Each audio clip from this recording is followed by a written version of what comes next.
work helps you produce at an elite level. Adam Grant produces at an elite level. When I met Grant in 2013, he was the youngest professor to be awarded tenure at the Wharton School of Business at Penn.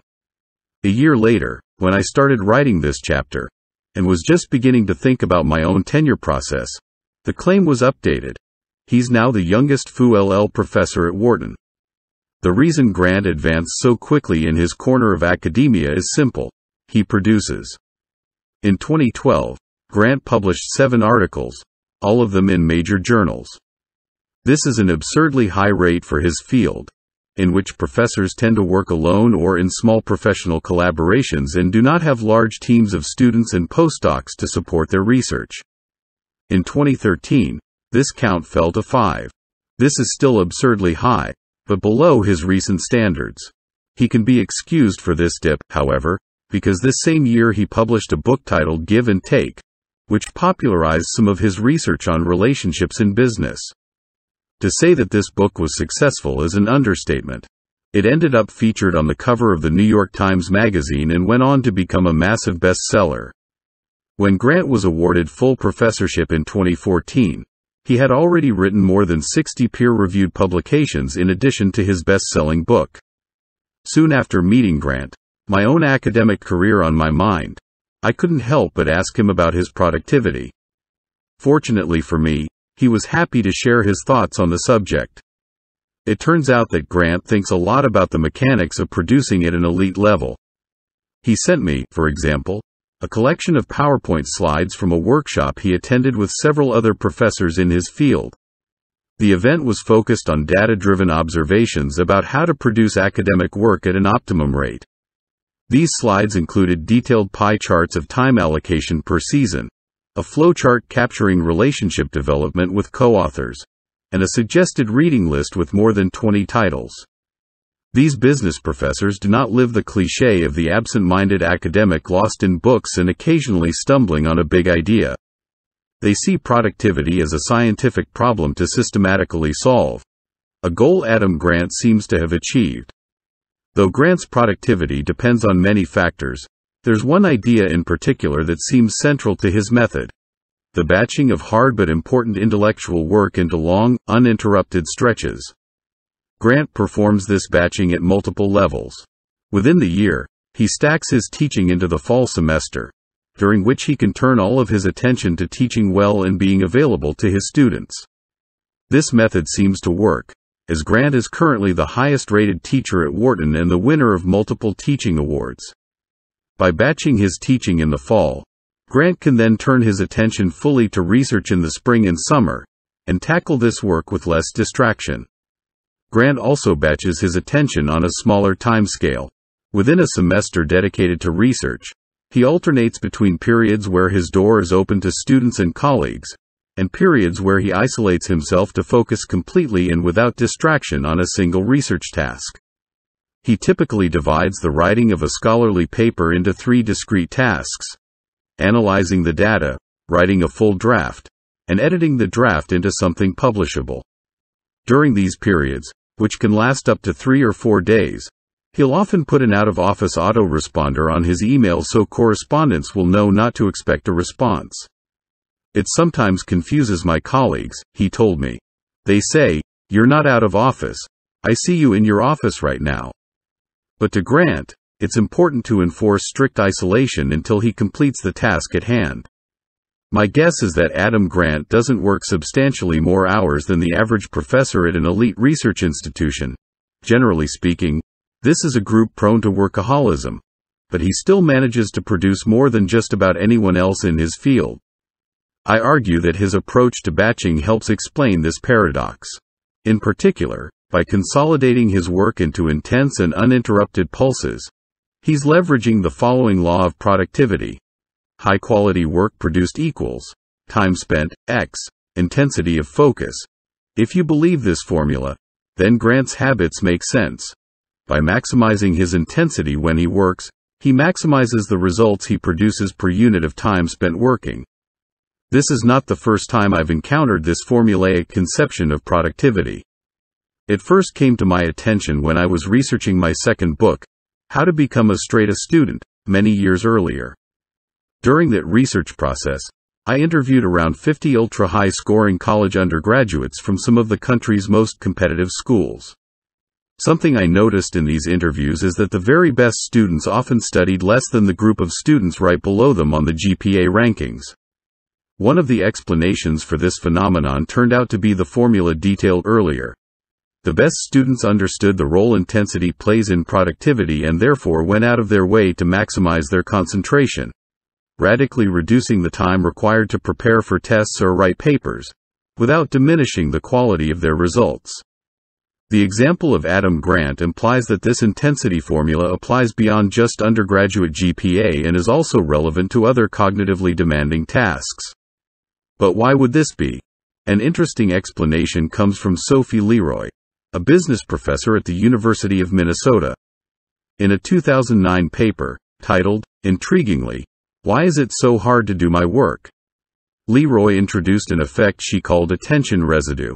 In the introduction to this paper, she noted that other researchers have studied the effect of multitasking, trying to accomplish multiple tasks simultaneously, on performance, but that in the modern knowledge work office, once you got to a high enough level, it was more common to find people working on multiple projects sequentially, going from one meeting to the next, starting to work on one project, and soon after having to transition to another is just part of life in organizations, Leroy explains. The problem this research identifies with this work strategy is that when you switch from some task A to another task B, your attention doesn't immediately follow. A residue of your attention remains stuck thinking about the original task. This residue gets especially thick if your work on task A was unbounded and of low intensity before you switched. But even if you finish task A before moving on, your attention remains divided for a while. Leroy studied the effect of this attention residue on performance by forcing task switches in the laboratory. In one such experiment, for example, she started her subjects working on a set of word puzzles. In one of the trials, she would interrupt them and tell them that they needed to move on to a new and challenging task, in this case, reading resumes and making hypothetical hiring decisions. In other trials, she let the subjects finish the puzzles before giving them the next task. In between puzzling and hiring, she would deploy a quick lexical decision game to quantify the amount of residue left from the first task. The results from this and her similar experiments were clear. People experiencing attention residue after switching tasks are likely to demonstrate poor performance on that next task, and the more intense the residue, the worse the performance. The concept of attention residue helps explain why the intensity formula is true and therefore helps explain Grant's productivity. By working on a single hard task for a long time without switching, Grant minimizes the negative impact of attention residue from his other obligations, allowing him to maximize performance on this one task. When Grant is working for days in isolation on a paper, in other words, he's doing so at a higher level of effectiveness than the standard professor following a more distracted strategy in which the work is repeatedly interrupted by residue-slathering interruptions. Even if you're unable to fully replicate Grant's extreme isolation, we'll tackle different strategies for scheduling depth in Part 2. The attention residue concept is still telling because it implies that the common habit of working in a state of semi-distraction is potentially devastating to your performance. It might seem harmless to take a quick glance at your inbox every 10 minutes or so.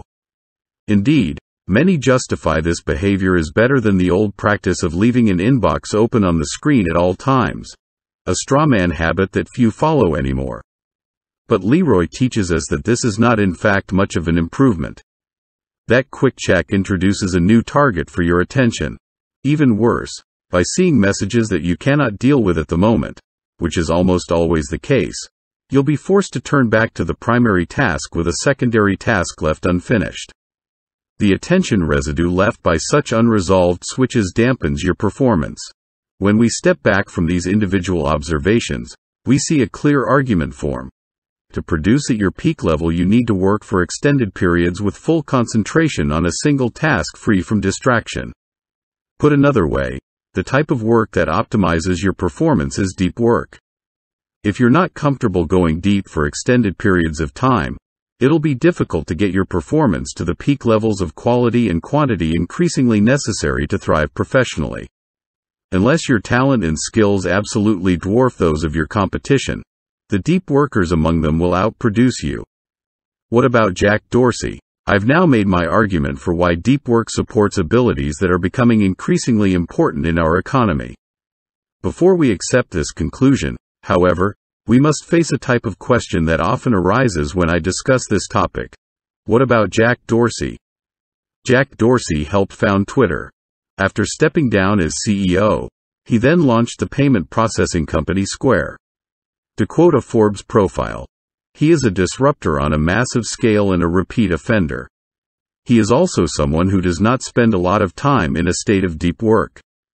Dorsey doesn't have the luxury of long periods of uninterrupted thinking because, at the time when the Forbes profile was written, he maintained management duties at both Twitter, where he remained chairman, and Square, leading to a tightly calibrated schedule that ensures that the companies have a predictable, weekly cadence, and that also ensures that Dorsey's time and attention are severely fractured. Dorsey reports, for example, that he ends the average day with 30 to 40 sets of meeting notes that he reviews and filters at night. In the small spaces between all these meetings, he believes in serendipitous availability. I do a lot of my work at stand-up tables, which anyone can come up to, Dorsey said. I get to hear all these conversations around the company. This style of work is not deep. To use a term from our previous section, Dorsey's attention residue is likely slathered on thick as he darts from one meeting to another, letting people interrupt him freely in the brief interludes in between. And yet, we cannot say that Dorsey's work is shallow, because shallow work, as defined in the introduction, is low value and easily replicable, while what Jack Dorsey does is incredibly valuable and highly rewarded in our economy. As of this writing, he was among the top 1,000 richest people in the world, with a net worth over $1.1 billion. Jack Dorsey is important to our discussion because he's an exemplar of a group we cannot ignore: individuals who thrive without depth. When I titled the motivating question of this section, "What about Jack Dorsey?" I was providing a specific example of a more general query. If deep work is so important, why are there distracted people who do well? To conclude this chapter, I want to address this question so it doesn't nag at your attention as we dive deeper into the topic of depth in the pages ahead. To start, we must first note that Jack Dorsey is a high-level executive of a large company, two companies, in fact.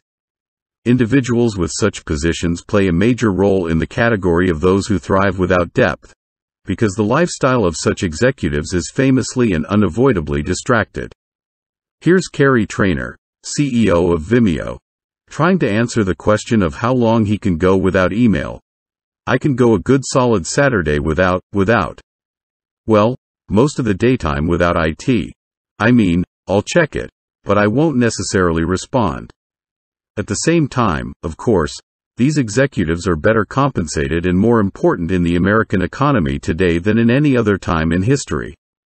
Jack Dorsey's success without depth is common at this elite level of management. Once we've stipulated this reality, we must then step back to remind ourselves that it doesn't undermine the general value of depth. Why? Because the necessity of distraction in these executives' work lives is highly specific to their particular jobs. A good chief executive is essentially a hard-to-automate decision engine, not unlike IBM's Jeopardy! Playing Watson's system. They have built up a hard-won repository of experience and have honed and proved an instinct for their market. They're then presented inputs throughout the day, in the form of emails, meetings, site visits, and the like, that they must process and act on. To ask a CEO to spend 4 hours thinking deeply about a single problem is a waste of what makes him or her valuable. It's better to hire 3 smart subordinates to think deeply about the problem and then bring their solutions to the executive for a final decision.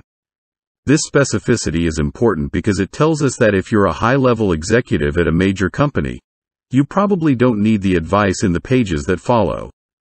On the other hand, it also tells us that you cannot extrapolate the approach of these executives to other jobs. The fact that Dorsey encourages interruption or Carey Trainer checks his email constantly doesn't mean that you'll share their success if you follow suit.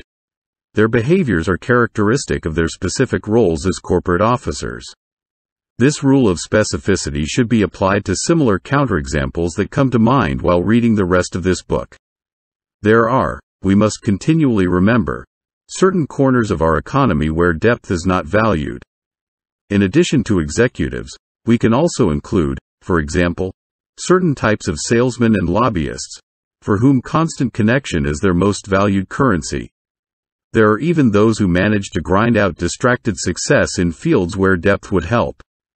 But at the same time, don't be too hasty to label your job as necessarily non-deep.